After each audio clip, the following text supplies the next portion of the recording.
உங்களுடைய இந்த அன்புக்காக எவ்வளவு பெரிய உயரத்தையும், எவ்வளவு பெரிய வருமானத்தையும், எவ்வளவு பெரிய வசதியையும் தூக்கி எறிஞ்சிட்டு வரலாங்க.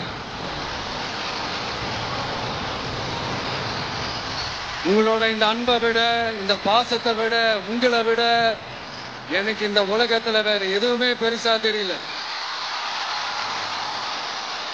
சாதாரணமா இருந்த ஒரு விஷய இந்த உயரத்துல தூக்கி வச்சு கொண்டாடிக்கிட்டு இருக்கிறீங்க. உங்க வீட்டுல ஒருத்தனாவே ஆக்கிட்டீங்க, உங்க சொந்தக்காரனாவே ஆக்கிட்டீங்க. என்னங்க பெரிய பணம் வேணுங்கிற அளவுக்கு பார்த்தாச்சு. அரசியலுக்கு வந்துதான் நான் பணம் சம்பாதிக்கணுமா என்ன? அதுக்கு கொஞ்சம் கூட அவசியமே இல்லை. இது எல்லாமும் கொடுத்த உங்களுக்காக உழைக்கிறத தவிர எனக்கு வேற எந்த எண்ணமும் எந்த வேலையும் இல்லை.